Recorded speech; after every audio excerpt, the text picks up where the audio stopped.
Hello and welcome back to the Comic Books Matter podcast. I'm your host Jesse, and with me today is the writer and artist for the one-shot comic Wall Breakers. It's Jorge Zevallos. How are you doing, George? I'm good. How are you? Doing really great.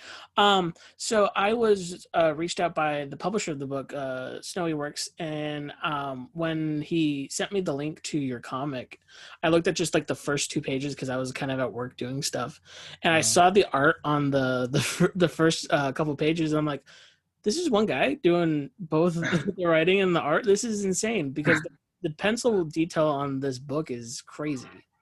hmm Yeah, And I just wanted to kind of like start off with that. It's like the art that you did on this one shot is extremely crazy being a one man show. yeah. It was. I see that. It's funny because the story about that book was I didn't intend to actually ink that book. I Mm-hmm. didn't I didn't intend to do a lot of things. Really, what it was I just wanted to pencil a couple pages, Yeah. and so that's why I kind of went over things and kind of dense with the detail and background and stuff like that. Just because I have to be honest with you. I mean, initially that book, it took me a lot of time to do because it was by myself, but Mm-hmm. the feeling behind it was I was kind of like at a younger time in my kind of like development as an artist, and when you're starting out, I'm not really starting out because I had some skill at that time, but my mindset was kind of ego driven in a way, because it was like, oh, look at how detailed I can be. Yeah. It's And you, that you was want to the show off and mindset prove going in. Like, yourself. I'm gonna pour it on, and but it was kind of insincere in a way, because it Mm-hmm. was just kind of showing, oh, look what I could do, look what I could do. It's like, now I don't think that way, but at the time, that's the mindset going in there. Yeah. Um, the I want to start with, like talking about like the art in the book, so that's what caught me off guard. But the other thing about it too is Yeah. how fast and it's kind of cliche to always say, especially since there's a car scene, a car chase kind of scene in it. But it's like it's very high Yeah. octane, the pace of that 28 pages, Yeah. 26 pages. And Yeah. was that always the goal? Is just be like, let's get to the action fast. Let's try to just tell a compelling, real quick couple scene action story. Yeah. The goal was actually initially was Wall Breakers was a expansion of an original 6-page comic that had no dialogue, and it was just images. It was just a quote unquote silent comic, Yeah. 6 pages, but the premise was sort of the same, which is like the basic premise, which is a bunch of creatures bursting out of a wall, chasing a man down a street. That was the basic kind of like the springboard. Mm-hmm. And then a couple years after I did those pages back in college, which is just something I did just to have something to do. I said, okay, for a while I was like kind of looking in different communities, like to work with writers, like, and I could not really find anything that was interesting to me, at least any writers that I hooked up with. I just didn't care for a lot of the stuff that they were writing. I mean, everything either had to be like a zombie thing, Yeah. or it had to be like, we're going to do some kind of like serious superheroes, but like it has to be depressing, like the Yeah. Watchmen Yeah. syndrome. Everybody, yeah, and that was you kind of still see that even today. It was like there's nothing really there, especially even like that's just what I saw. Repetitive scripts, nothing really interesting, or something that's kind of been done before. Like a homage scripts, like, oh, we're gonna Mm-hmm. do this kind of 1950s sci-fi. I'm just like, oh god, I'm just over this. So I decided, okay, you know what? I have this idea.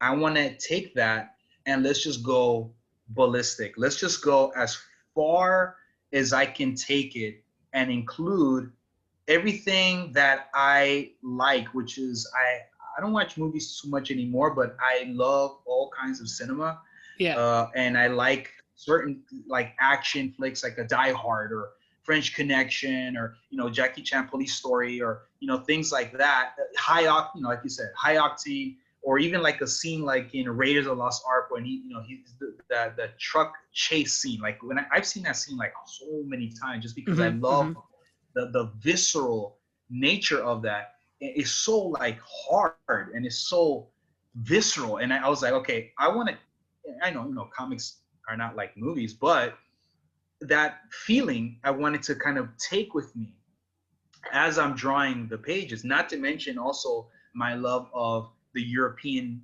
heavy metal comics, Yeah. the stuff that they did. And also my love of old school, the way guys used to do comics back in, like, we're talking the 40s and the 50s, where, everybody would like ink everything in a brush. It was very kind of blue collar thing. And like the EC artists, the horror comics, Johnny Craig and Bernie Krigstein and those kind of guys. I just like all that stuff. And I was like, I just want to pour all of my kind of love for those things and just make something that is hard and fast and high octane and just kind of insane in a way. Yeah. Kind of like if you remember Sam Raimi, Sam Raimi, right? Like, yeah, of course. Yeah. Okay, so you look at Evil Dead 1, and I don't really love that first one, but it was kind of the seed that was later would blossom into Evil Dead 2, which to me is like Evil Dead 2 is like oh my god. It's like it's just like, let's take Evil Dead 1 and just go as far as we can go. I love that movie. But anyway, go ahead. But no, talking about Evil Dead 2, it's the kind of thing where he had to retell Evil Dead 1 in the same movie. So those first like 20 minutes of Evil Dead 2 are just crazy, fast-paced, neck break speed. Just retell an hour-long movie and he get to the new basically stuff. So yeah, right. The cool thing, especially with you writing and doing the art yourself too, is you can really hone in on what kind of camera angles you want in your comics. I think people forget that comics are drawn in a way that movies are filmed. Like they think about camera angles, shot positions, like shot compositions and stuff like that. And there's certain scenes, like the one that comes to mind right away is when he jumps out the window and you see him falling down. I'm like, that's exactly a scene out of an action movie. Like that's something you would see. And out of a movie. Yeah, and same thing with the driving scene too. It's like him in the car and the monsters and stuff. Like all of that works so well together. So like it kept me engaged because it felt like I was just watching something that was a film in some ways. Right. And that was, again, that was the vibe in a way coming in. But go ahead, yeah. Well, so I was gonna go back to, is like, since like you're talking about movies and cinema were your passion, when it comes to comics, what was some of the inspirations from the comic world that like fell into this?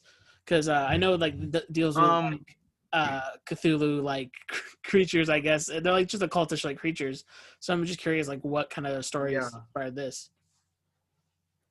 You know what? It's funny that you bring that up because it's weird because I have heard people kind of compare those creatures to like this, I've heard like words like Lovecraftian and stuff like that. And I don't look at any of that stuff. I don't look at any of the Lovecraftian stuff. I don't look at, Cthulhu stuff. That's just not for me. But I kind of just wanted to create this kind of like weird looking creatures. But in terms of the comics, you know what? At that time, what I kind of was looking at, I really don't look at a lot of anything that's like mainstream. And that's kind of the reason why I did the book, was because, and this is a true story, I would go to the comic book store and spin around and try to find something that interests me. And I would find nothing and I would leave. And then I would come back maybe a year later, do the same thing, nothing, go away, come back the next year. And this kind of went on for a while, just because, why? Because, to me, even when I was younger, when I was buying comics in the late 90s and 2000, I would always, for whatever reason, yes, I would, whatever was on the shelf, whatever was the mainstream, whatever was like the hot selling artist at the time, I would look at it, buy it, because I want to understand like, well, what's the whole popularity about it. But I would, for some reason, after I get like the new stuff, I will always go to the back issues. Almost always I would spend more time, because that stuff to me was very different. It's almost foreign, because even like the drawings, like I'm going to give you some examples. Like I would look at the big one really was Joe Kubert's Tour comics Yeah. from the 90s. That stuff to me, the fact that this one guy drew and lettered and penciled, and inked and everything, that was really the thing that really inspired me to do the wall breakers, because he did everything himself. So I was like, I want to do that. I mean, he did it. And even when you look at Joe Kubert, like his drawings are not super tight, but that just shows you how strong his drawing ability was. The fact that you can draw so loosely like that and it still holds up, even when you just slash your brush around, you don't need to be. His drawing ability was so solid that he doesn't need to be tight. He doesn't need that. But a lot of artists, like they have to rely on that, because the proportions are not there, or they're trying to cover up for something. So everything has to be like very, very, very sharp and very, very, very tight. But if you strip that all away, especially the rendering and the hatching, you strip that all down, you're going to find that it's not very strong. Compositions are not that strong. And let's just say, for example, just to follow up with that, that's why I looked at the Kubert stuff, specifically Joe Kubert. I looked at a lot of stuff. I looked at some like Otomo stuff, like Akira. Not a lot, just a little bit. Yeah. Mostly Mobius, but also guys like David Mazzucchelli on Year One, Born Again, Daredevil Born Again, another one. Guys that were really about the storytelling, like solid storytelling artists. It's all about the composition. It's all about the panel per panel, the continuity. That's to me what attracts me to a comic book artist. Like, how does he tell the story? Are the panels to me have to be perfect, because the comic doesn't make noise. It's not animated. You can't really interact like a video game. It's not a movie. So it's all about the images, and also the writing has to be there. Everything basically has to be essentially as perfect as you can make it, because it's so limited in pulling you in. Especially, I do love comics, and especially the history, but I can also point out where it's lacking. I'm not a fanboy to say like, oh, I don't totally fanboy on comics. Like, I love the history, and I appreciate a lot of what came in the past, and I love the old school way, and I can even appreciate the new stuff. But I'm a critic, and I have to, when I see that things could have been done in a better way, in a clearer way, in a stronger way, I see that. And that's why a lot of stuff, it's hard for me to get into in the modern stuff, because what I see is kind of like a copy of a copy of a copy of a copy. And this is the artist that we get today. It's like a 4 times copy of like a Neil Adams or something. Yeah. So, no, but that's just sure. That's just me. Yeah. And like some of the comics always stick out to my brain are the ones that have those really cinematic feels overall. Because I think about, maybe not the plot exactly, but I think about Brian Boland's Art and Killing Joke, about how the lighting and composition is used there. Right. Or I go back to The Death of Superman, which is just one book of splash pages, but that makes it feel like a giant summer blockbuster in that way. Jurgens, right? Yeah, Jurgens doing all just splash page after splash page, but it makes you feel like you're watching an epic on the screen. And you talk about like Akira and stuff kind of influencing in some ways.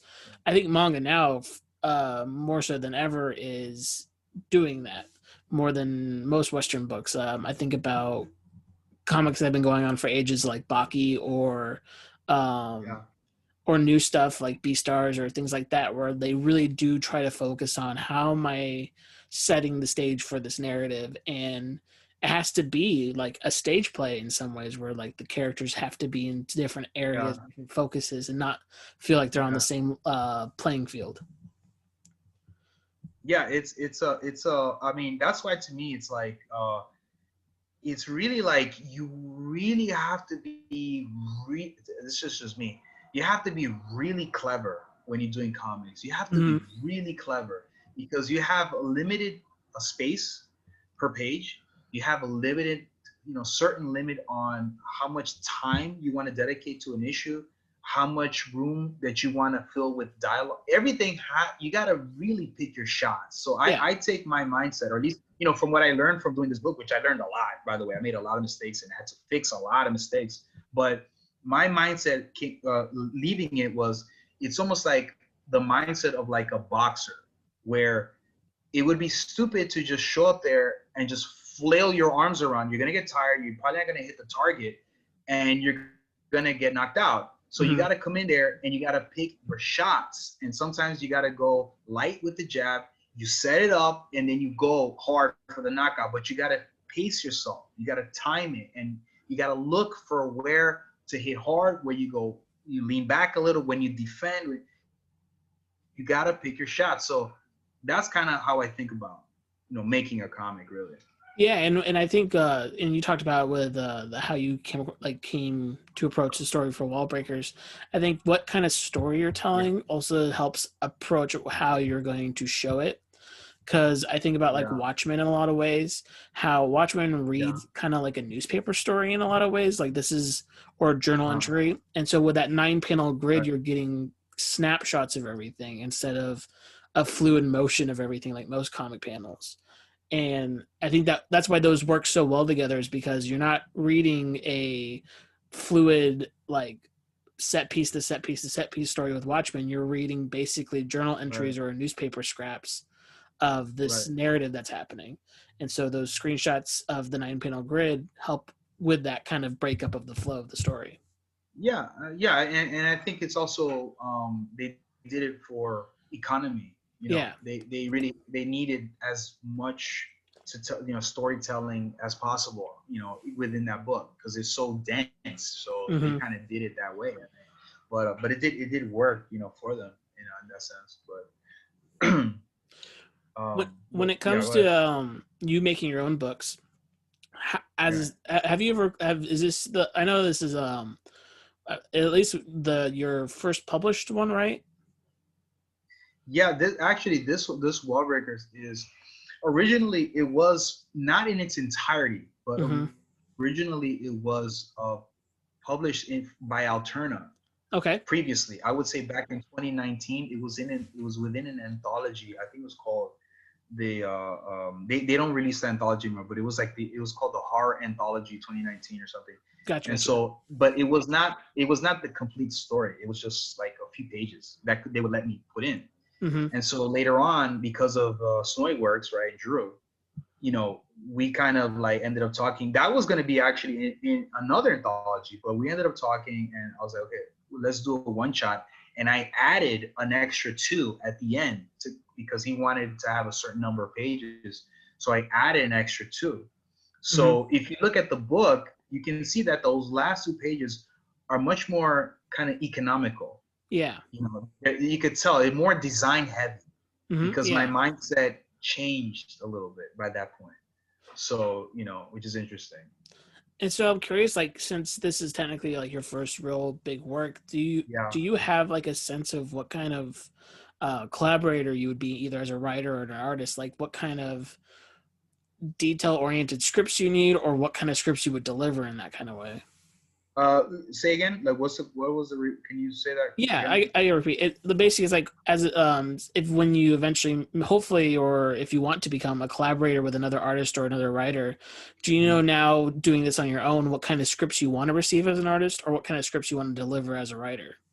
Yes, I have a pretty good idea.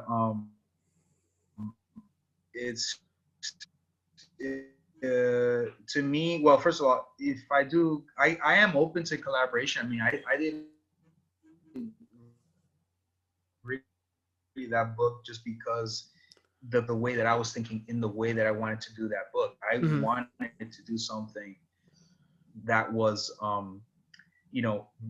cinematic, but also a comic book. And to be honest with you, I think in certain places it works. Yeah. Certain places, maybe I could have handled that a little differently, but overall, I think it's a pretty strong package. But in the future, I have something. I'm open to collaboration because of the time. Because it took me forever to make this book just by Yeah. myself. It took me forever. So I know, okay, well, if I do another one and I need it to like come out faster, yes, I'm gonna have to work with somebody. But we have to match really. Like we have to. Our aesthetics have to click. Hmm. Otherwise, it's not gonna. It's too. It's not gonna work. Like let's say that the lettering. I don't mind having a letterer, but I prefer hand lettering Yeah. because I can see when something's hand lettered and when it's Photoshop. And I don't know about you, but to me, hand lettering is always better than Photoshop. Hmm. Always better.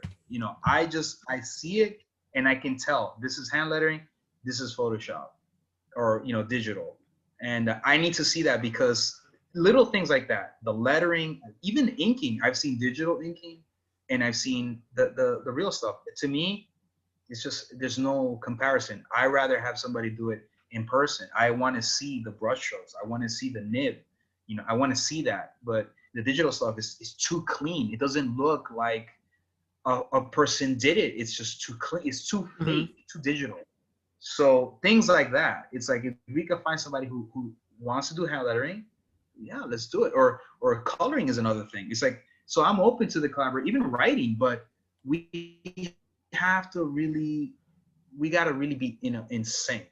Yeah. But if just to summarize, so if I do another project, everything I do has to be above and beyond from what I did before. It has to be something totally bigger or different than what I did before. I don't want to be formulaic like I did this Wall Breakers. I'm not going to do another book that looks like Wall Breakers Yeah. because that it is what it is and it kind of was that thing. And anyway, yeah, go ahead. But No, no, you're good, man. Keep going. Like, this is like honestly okay, so kind of just yeah, let go. right. And so I have like, I have right now, and I have something on my desk, and I'm kind of want to have that be the next book. And I guess I could let because it's kind of interesting. This book was gonna be a superhero book, Gotcha. Yeah. but now, yeah, but now it's like I'm like, okay, what I want to do is I'm thinking I personally I like a lot of these older like you ever seen drawings like maybe online of like Golden Age comics like Bill Oh Everett yeah, yeah. Submariner or something like that, and the drawings are so simple.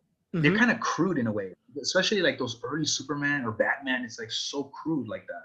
Well, yeah, But they're like single line drawings in a lot of ways, where it evolves more to multi line drawings. yeah, right. But there's a kind of sincerity in that work Hmm. that I Yeah. really like. I like the fact that they were not like, oh, I'm trying to like be like, the artist of the year. No, it was like, we have this idea and we're going to make it a physical thing.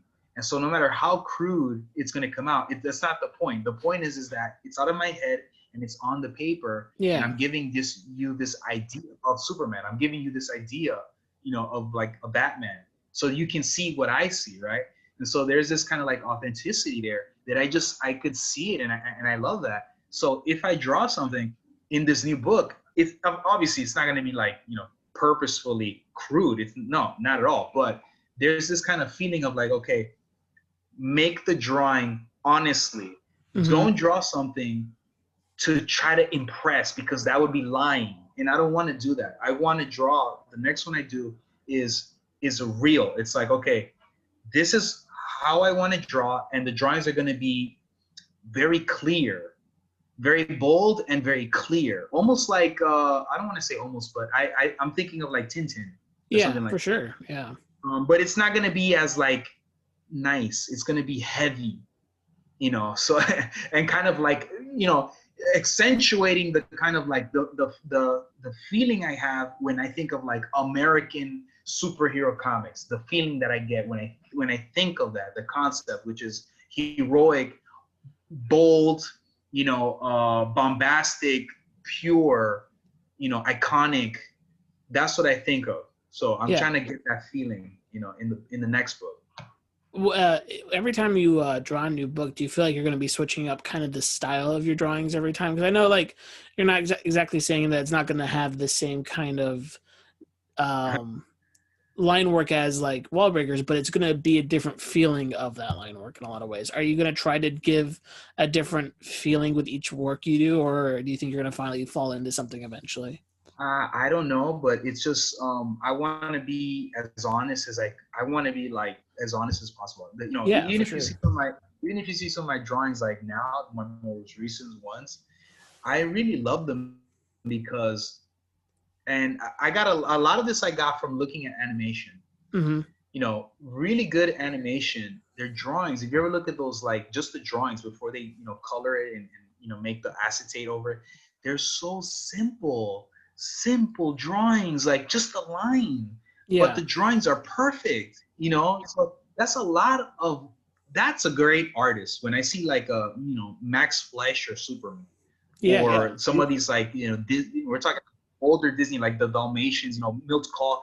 His drawings are so simple, but it's like if you put that line a little to the left or to the right, it doesn't work. So that's masterful. When I can see like, look how quick he did it, but it's beautiful, as opposed to a lot of artwork that's like so much hatching. But again, you strip away that stuff, all these little, lines and scratches, it's not there. It's not working. It's not there. But again, animators, at least these older school animation guys, they didn't learn to draw like that. They were like, we're gonna make it as quick and as lean as we can make it, and it's gonna work. And so I just love looking at some of this animation. It's just like I just love the proportions, the line work is so perfect, so clean. yeah. So that's kind of the mindset in going into the next stuff, you know. When you are start working on that too, are you going to be like grabbing as much of the old stuff as you can to kind of just do research and kind of envelop yourself into that feeling of that era? Um, Because I know they have a bunch of collections out, what? so you never know. Yeah, I was looking for some of that. I was looking for collections of like golden age stuff, and I've seen some stuff. I've seen a lot.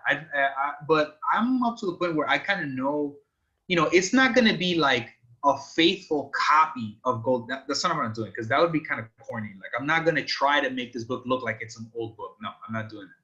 But I got inspiration in order for me so I could kind of like move on. And I get it. I got it. Like I Hmm. get it. I'm thinking of Johnny Craig. I'm thinking, I got it. I got EC.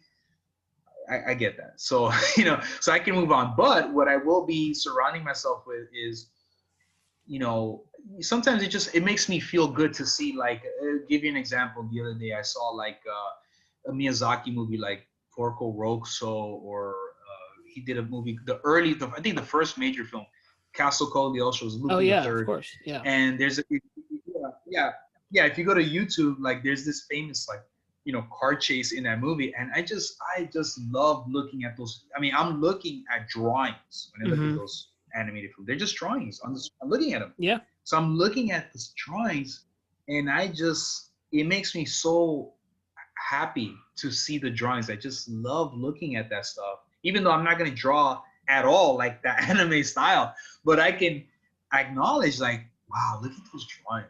They're so beautiful. Like I love those drawings. So that's kind of what I surround myself with, Yeah. and And the that's a older great. guys, Oh yeah. Kirby. Yeah. I was gonna say though, that's the greatest thing about anime and animation in general is like when you study the framework of each drawing and how each frame works together to make the movement right, it Right. helps you understand better sequencing. I Yeah. feel like too. So like if you're really trying to go for movement in comics, animation is something you probably should really Right. study just so you can get that sequencing down of how many panels do you need to show the movement you want to portray. Yeah, it's just the to me the beauty is the and I'm just gonna say really quick, is just that naturally, I know this might sound weird because you look at Wahlburgers and it's like ridiculous. The detail in there is just like so insane, and I did it in such a difficult way. Like 98% of that book was done with a brush. So the car was done with a brush, the buildings, you know, all this like sharp corners, like I did with the brush. Like it's just like you could do that. You don't have to, but I was like, I want to do it as hard, as difficult as it is, like to do a comic. I want to do it that way. That was the whole point of wall breakers. Let's do something that is like painful, Yeah. and let's do it. Because why? Because the intention is, as an artist, I had limitations. The only way to get past it, you gotta feel the pain. You Yeah. gotta feel that pain. You got to have your ego kicked in order for you to basically humble yourself and realize, wow, I suck. How Mm-hmm. can we fix this? Okay, we have to just take every route that you can to help you see what it is that you're trying to draw. For example, if I need to draw a car, specifically the one car in that story, which is a Mercedes-Benz 300 SL. Okay, I have to draw the car from the front, from the side, from the top. Whatever I put in my thumbnails, that's the way it's going to be.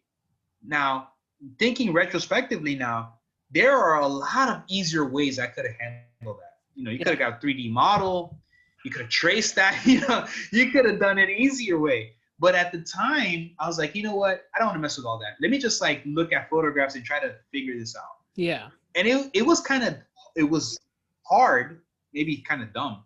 But the point was like, I got to do this at least once, make the mistakes. That's what I do. I'm looking for the mistakes so you could correct them. So the next time you go, okay, I'm not afraid because I've handled this before. I'm good. You know what I mean? So, yeah. To move on to more of the question and answer segment that I kind of do near the end is Yes. Since we've mentioned many times, but I just want to reiterate, you are the writer and the sole artist on this book. So like you did so much of the work. You said it took years. If someone else out there who's trying to do the same, what's the one piece of advice you can give them? You have to learn to be you just have to learn to be patient. You have to learn that you have to I believe in patience, which by the way, I'm not a patient person. That's what I was gonna I totally lost what I was gonna say, but that's why I said, you look at that book, it's very detailed. I'm not a patient guy. I mean, I like things to be moving. I like, Mm-hmm. you can hear my voice. I like progression. I like speed. We got a life to live. Yeah, I mean So that's where that book that's goes why, from 0 to 180 real fast. right? Well, right, but also like that's why the next book I want to do. That's why I'm so emphasizing about the economy of the line, because I want to get the book done fast, but I also want it to be beautiful. So there is a way to do that. It's called, you can do it, but you have to find a way. But anyway, back to what you're saying was that you have to learn on patience. You have to be okay with the mistakes. You're gonna make mistakes. You just have to be expected. You're gonna make a ton of mistakes, and that's okay. Actually when you're learning. When you decide, wow, I shouldn't have done that. This composition doesn't work. I put the word balloon in the wrong spot. Things like that. I cropped this too tight. I need to open up. This panel doesn't work. I need to draw another panel. This is too complicated. This is too simple. Look for the mistakes, because that is really what's going to make you grow as an artist. You got to look for it. You got to be like a detective. Where can I make mistakes today? Once you do that, it's going to accelerate you. It's amazing how much you learn just from doing one book. But if you approach a book and you're kind of like safe about it, you're kind of like doing everything that's conventional or safe or it's been tried and tested, to me, that's not going to accelerate you. You need to do the things that oh, this is going to be a pain in the ass. Mm-hmm. That's what you want to be. You want to be there, because that's really, it hurts. Yes, it hurts, because, and then people are going to criticize you. They're going to look at your pages. This is not good. Listen, that's the way it is.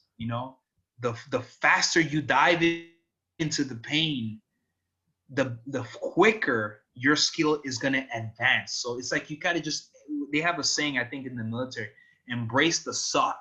You got to embrace the suck. And then when you do that, I'm telling you, it's just your mind just like opens. You're like, wow, like, Mm-hmm. you're not as intimidated as you were with the previous stuff. So that's my advice, going into that. And we talked about kind of what the next style of art you want to do on the next project, but when it comes to the narrative with it, How are you tackling that? Are you going to go deeper with the storytelling, or are you going to still kind of go for breakneck speed of going to one Yeah. thing after another after another? No, we're not gonna go that fast. We're gonna slow it down. Of course, we're not gonna. I'm not boring. I don't want to bore Yeah. people, but there's gonna be more emphasis on the writing and the words, because this is gonna be more of a project of just my love of super American superhero comics, my take on American superhero comics. Mm-hmm. And when I think of American superhero comics, a lot of that, to me, at least what I remember, is I think of, like, my favorite. I don't know. Do you have like a favorite character, like a favorite Since like comic book the day I was character? born, it's been Batman. So Okay, so you're okay. So you're Bat, and I want to talk to you about Batman, because I know yeah, I for have some sure. things I want to ask you about. What do you think about that? But so mine is Spider-Man. Yeah, Spider-Man's great. I He would love probably be Spider-Man. number two after I learned about Batman. Right. It's always those two usually. I think Yeah. most people. It's like either Batman, but and I want to talk to you about Batman, because you're kind of excited. I want to see what your thoughts on Batman, but Yeah, for sure. We can talk about and that. also Spider-Man. Right. But with me, it's like, to me, Spider-Man really, at its core, what I like about is really, it's about the Peter Parker character, but it's really a very moral character. Mm-hmm. It's all about morality. Spider-Man, Peter Parker specifically. Um, to me, yes, cool design, awesome looking, powers. He crawls on the walls, and that's all fine. But to me, it's the whole idea of, it's very sincere. It's like, he's a kid, he gets powers. What's the first thing you're gonna do? You want to try to make money. You want to be Mm-hmm. famous. You want to Mm-hmm. be rich. It's all this superficial stuff. Then, because you were selfish, you didn't stop a criminal, and that same criminal killed your Uncle Ben. So you are responsible for his death. And from then on, you are no longer Spider Boy, you're Spider Man, because it's Mm-hmm. not about you anymore. It's about others. And it's about, you have this responsibility now, right? So, and I Yeah. love that. That's really Spider Man, what is about. He's not like this. They kind of turned him into this, like, PG 13, PG Deadpool character, which I don't like. This, like, everything is funny, everything is silly. The animated version of Spider Man. To me, he would do that back in the day when he's fighting villains, to try to kind of get them off their game. But that really Yeah. is not his personality. He kind of did that to kind of mask his insecurity. Yeah. Anyway, but go ahead. You're gonna say, what do you think? Oh, I was gonna say it's kind of the same thing with like the literally the motto with great power comes great responsibility. It's kind of like the Boy Scouts motto in some ways, where it's like this is like a very basic like a basic thing to grasp, but Peter has to be kind of shown that, and then he keeps it to heart. So that's what makes him so sincere, is because he has a sincere goal. Where if you take Batman, for the other hand, he's taking a very dark oath as a child, and so that dark oath carries him over to being a dark character.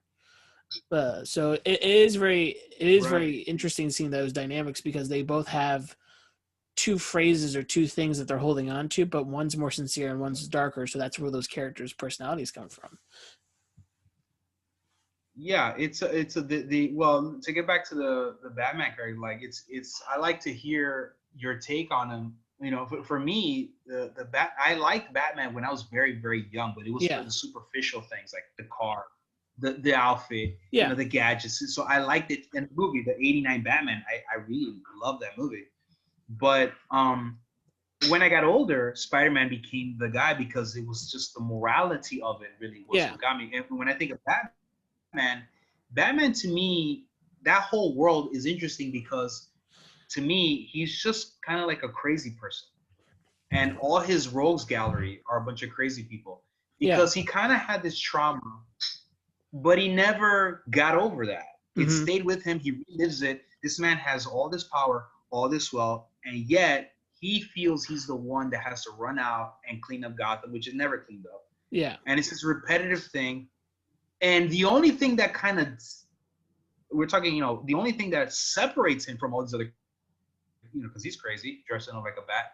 The only thing that separates them is that code that he has, Yeah. where he doesn't kill. That's the one thing. But if it wasn't that, you might as well join these other guys. You're just as crazy as them. So that I find interesting about Batman, that it's really a bunch of crazy people, really. I mean, yes, he has his morality, his own kind of morality, but it's like he feels I got to be the one to fix this mess, which I don't quite understand. But again, he's a traumatized, person. So anyway, but go ahead. I 100% get that perspective of it all. And like as I grew older, I had to become more than just the shiny things in all these comics for me to keep loving them. So with Batman, it really, and especially with more recent runs, it's become more of a thing of Bruce is someone who took a trauma that could have ended his life in a lot of ways and made it a lifelong goal to better people. And like, to say that he's a one-man show, he can be when it comes to like dealing with other caped characters, but a lot of the time, especially more recently, he lets cops in on stuff, he helps out with that. But it is true though, like the Rogues Gallery is just a bunch of crazy people for the most part, and him himself is partially crazy for doing what he's doing, but the Rogues Gallery is there to show every path that he could have taken. Or another, someone compares him to a broken mirror that he's looking his reflection into, because every one of them is a reflection of him in some way. And so as long as but that's what makes it so fascinating. And that's what makes him such a compelling character, because you can pull at different aspects of mental health, and he will usually fit into those, and it helps people relate in different ways. Because with Spider-Man, it really is about just being honest and open as a character and dealing with like a lot of life drama, because Peter's just such a normal man in a lot of ways. But with Batman and a lot of the DC characters, you can use these godlike characters to represent more abstract concepts that people don't get to play with sometimes in Marvel because they're so human. No one's ever going to be Batman, so why don't you talk about something that people still have to deal with, which is mental health and depression and just not living up to your parents' worth, but put that to an extreme, and so you can visualize it better. And that's why I see Batman in a lot of ways. Yeah, he is an interesting character. I mean, I just think like he's interesting. He is obviously a darker character than Peter. Peter's a little bit lighter. It's a lighter Marvel character essentially. And I think that's the way Spider-Man should really always. You can't really get too dark with that. Spider-Man just wasn't designed for that. But yeah, I mean, to me, Peter is just kind of like the suffering hero type. It's like nothing ever. Imagine, you have all these amazing powers. You're this, supposedly, I guess, famous superhero, and everybody loves you, but you have problems paying your rent. You can't hold on to a relationship. You're constantly late for things, and it's just like at some point you're like, why don't you just knock this superhero thing off, because this isn't working. So, let's just, and he's done that, a few times, like, forget this. But when he does that, it's that Ben memory again. Puts him in check. It's like, I did that. He can't let it go. So it's kind of sad in a way, but interesting. So anyway, and I agree with you. I always think the most fascinating thing you can do with these legacy characters is taking something that we have for granted and twisting it to be the plot point. And I loved growing up the Peter Parker that was the high school teacher, and he was married to Mary Jane, and they had their struggles, and they were trying their best to make life good. But when Dan Slott all of a sudden made him Doc Ock, that was a whole different other thing. But afterwards, Peter's now the head of this like tech company, and you watch him not be able to do it. He just can't balance it. So you get to watch him fall from the life that he strived for because he's not built for it. And I think that was just as fascinating as Peter as the teacher, because it's something that we took for granted of Peter never having his life together, him getting his life together, and then not being able to balance it because it's just impossible to be Spider-Man and Peter Parker. And like that's what I love now currently in Batman is he doesn't have basically his wealth anymore. So now he has to figure out, how do I do this boots on the ground without relying on everybody anymore. And that makes that super fascinating, but it's not going to last forever. Nothing does in these books. Another question I have though is what other genres are you excited to try out? Because like this one is very somewhat horror, somewhat thriller, somewhat just action, like high fast action. So what other Right. genres are on your docket that you're ready to explore? Yeah, well, like I said, the other one was the superhero thing. At least my take, or it's really like kind of like it's gonna be like kind of like a love letter Yeah, to the way I feel superhero American comics should be. But once I do that, I don't really think that far ahead because I really just think about that. That's kind of, well, if you want to talk about genre, I wouldn't mind another one I thought of doing, and I have some designs for that, is doing a piece that takes place in the 1940s because I always love that time in history, and I yeah, love the gangsters in Chicago and a lot of these movies that I've seen. I just love the style, I love the look, and I would do something that has to do with that, but also again putting in a very old school kind of biblical morality in there yeah, because and prohibition era and all this kind of thing. But of course, I'm not going to me, a comic book has to entertain, and it has to mm-hmm. be written very well. I don't like I know some people don't care for it too much, or they don't mind it, but I do believe that you can be pretentious in a comic, Yeah, and I think a lot of stuff is pretentious, where it's like you're trying to tell this big, like, I don't know, this, like, you're basically you don't let comics just be what it is, which is like, yes, it's drawings, yes, it's comics, but it should be entertaining. But in the meantime, you can insert very sincere humor, mm-hmm. which I think a lot of books don't have. They don't have humor anymore, a lot of them, because of the whole Watchmen syndrome. I call it. Is like everybody, ever since Watchmen came out, everybody wants to be Watchmen, and I don't think that's really helped because I think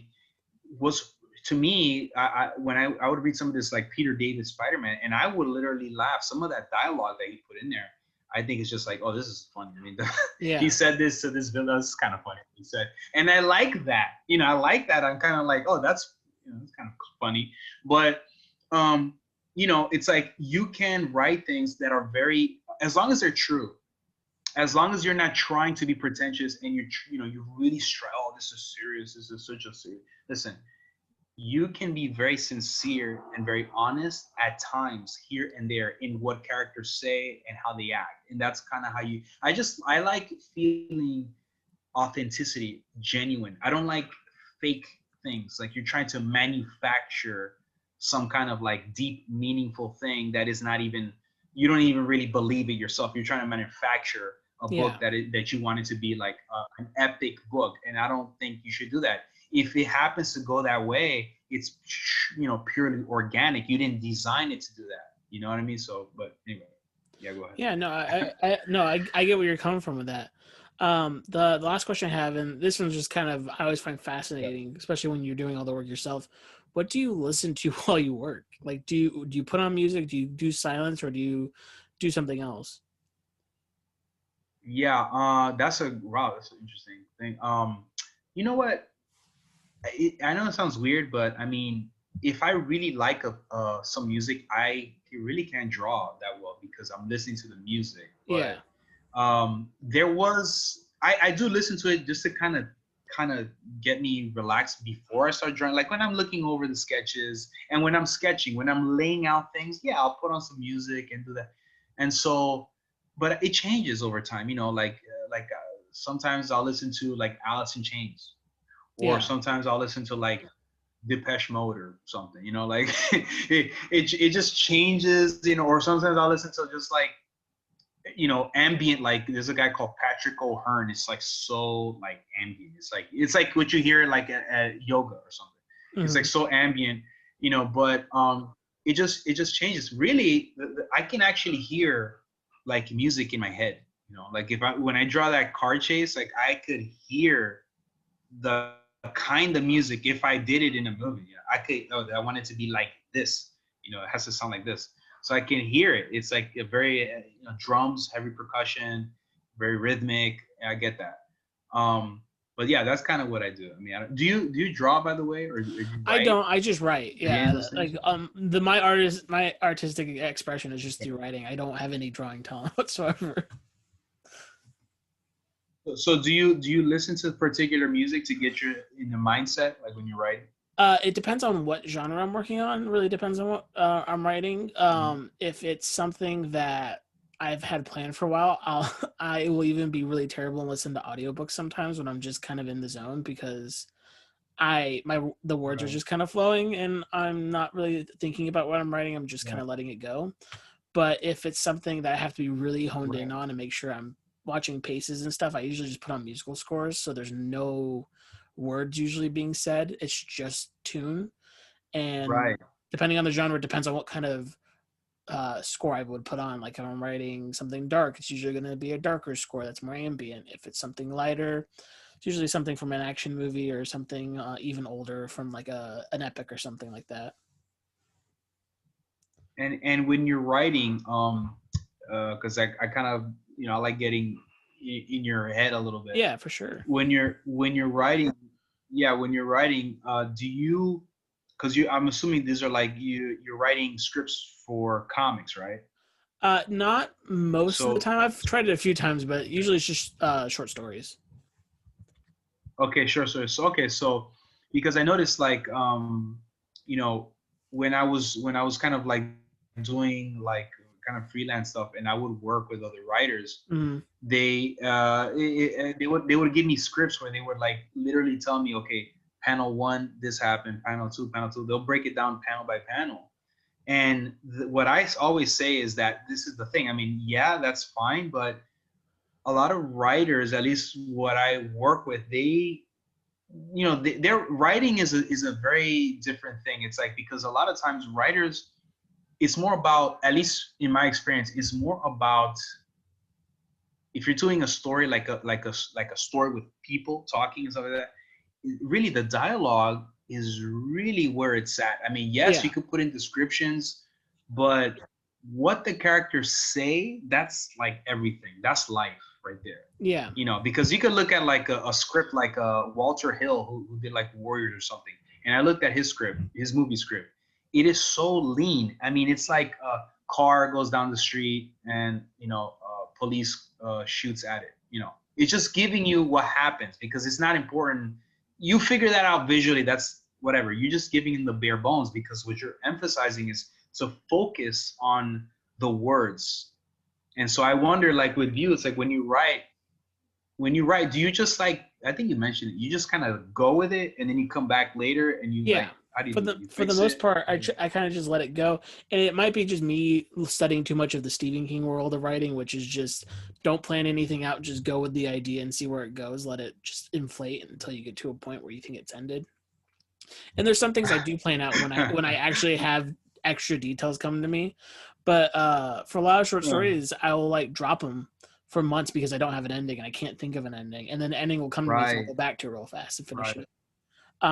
The script right, writing I have right. done, I think for me as a collaborator or a writer, it would be I only really dictate what kind of panels I would want if there's a specific reason I want these panels. Hmm.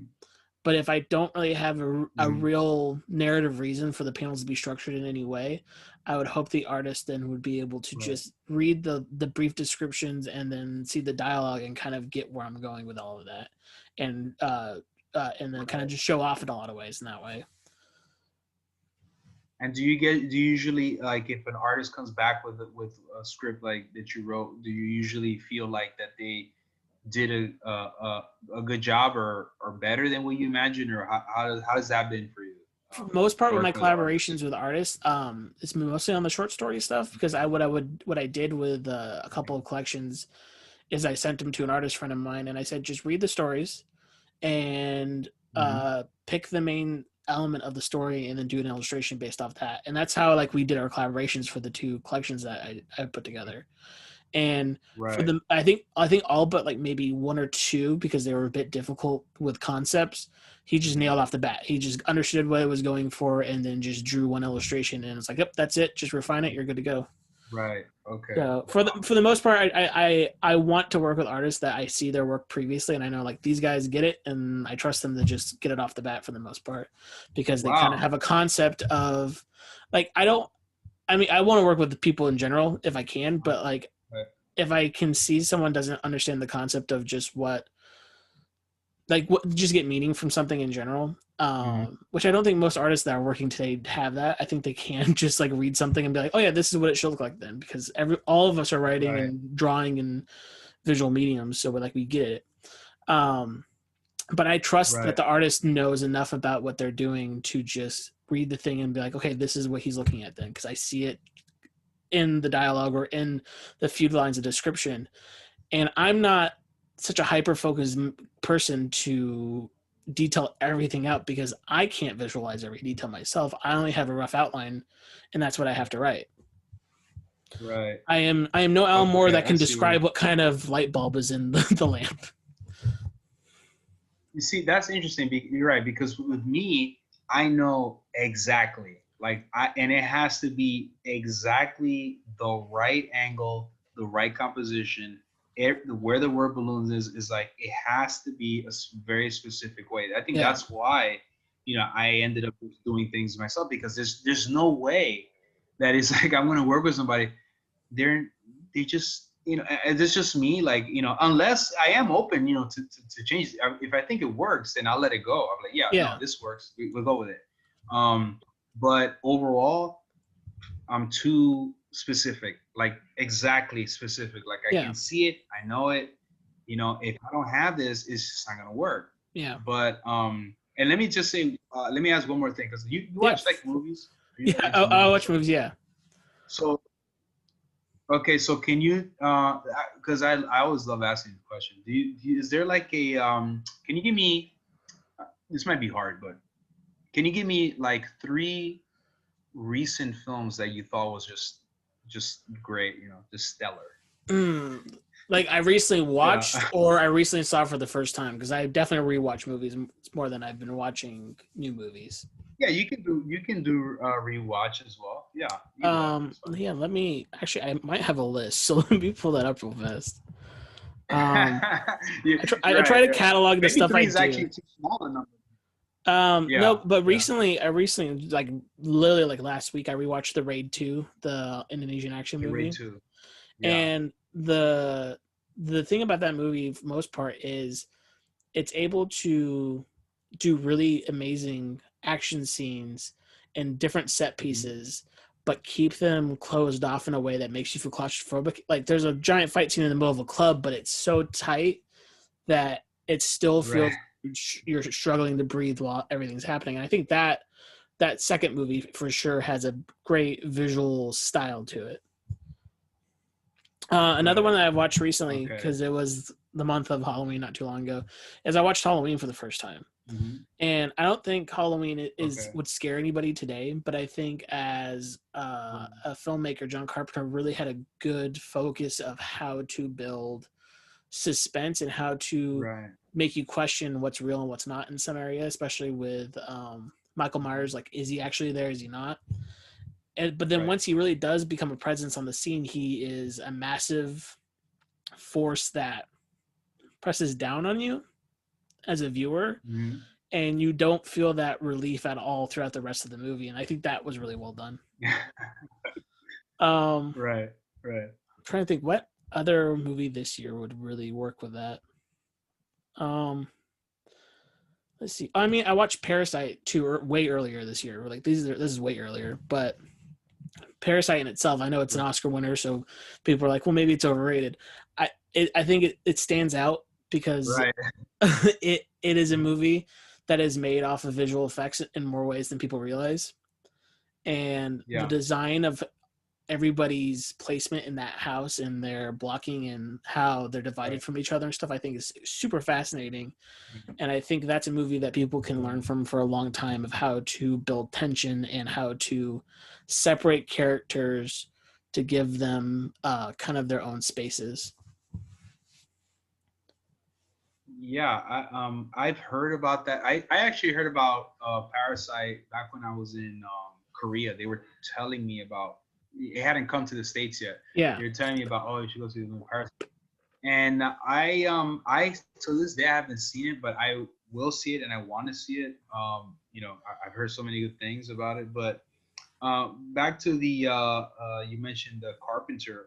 Yeah.